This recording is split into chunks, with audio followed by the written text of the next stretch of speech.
पीर वसण Mehrabpur link road सालन खां तबाह हुअण करे सफ़ा ॾुखियो बणिजी वियो आहे।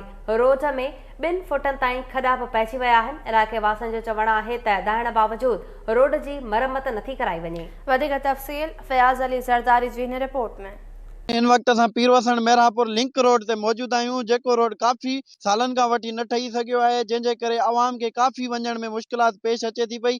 अचो त हिननि सां रस्ते विंदड़नि सां ॻाल्हि ॿोल कयूं त हिननि जो छा चवणु आहे। काफ़ी अरसे खां बिल्कुलु बेकार रोड आहे। 15 मिंट जो रस्तो तक़रीबन मुनो कलाक लॻी थो वञे। ॾाढी तकलीफ़ आहे। MN MP ने सभिनी खे अर्ज़ु कयो आहे, बाबा असांखे महिरबानी करे असांखे रोड ठाराए ॾियो। असां ॿी तव्हांखो का फैसिलिटी कंदा घुरो ई आहे। असांखे को बीमारी पड़ी में तकलीफ़ थी थिए, असांखे नंढा बच्चा लेडीज़ इन जो वॾो प्रॉब्लम आहे असांजे लाइ। रोड सफ़ा ख़राब आहे, गाॾियुनि खे बि तकलीफ़ आहे, असांखे बि मरीज़नि खे बि तकलीफ़ आहे। हुकूमत खे तसलीफ़ थो कयां त हे रोड ठहियो वञे, न त हे गाॾियुनि वारा ईंदा ई कोन हिन रोड सां। अहिड़ो रोड थी वियो आहे जो हिन जो हाल ई न आहे, रोड जो हलण जहिड़ो ई न आहे। हे रोड सफ़ा बेकार थी वियो आहे। गाॾियुनि वारा माण्हू ॿारनि बच्चनि सां तकलीफ़ थी अचनि, इन करे हिन रोड खे ठाहियो वञे। रोड ठाराइनि था, असांजा बच्चा बि चवंदा आहिनि कम ॾुखिया थिया अचण वञण में ॾाढा परेशान आहियूं। गरीब माण्हू असां वोट ॾियूं था, हर शइ ॾियूं था, त बि असां रोड मजबूर नथा करे सघनि। असांजो कम रोड ख़राब, पंचर 50-60 रुपया पंचर थी वियो आहे। महिरबानी कयो, कुर्ब कयो, असां ते रहम कयो। असांखे ॾाढी मुश्किलात थी थिए।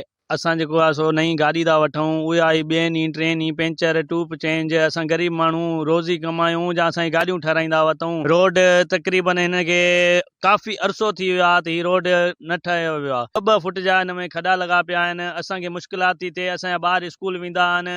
हींअर असां डेली असांजो हितां अचण वञण आहे। तव्हां हिन रोड जी हालत ॾिसो, वोट वठी विया आहिनि त वरी असां ॾे वापसि वरी न आया आहिनि। नाज़रीन, तव्हां हिननि जूं ॻाल्हियूं ॿुधियूं। हिननि हुकूमत सिंध खां मुतालबो कयो आहे त रोड मंज़ूर करे ठाराए ॾिनो वञे। कैमरामैन अली अकबर सां फयाज़ अली ज़रदारी, KTN न्यूज़, पीर वसण।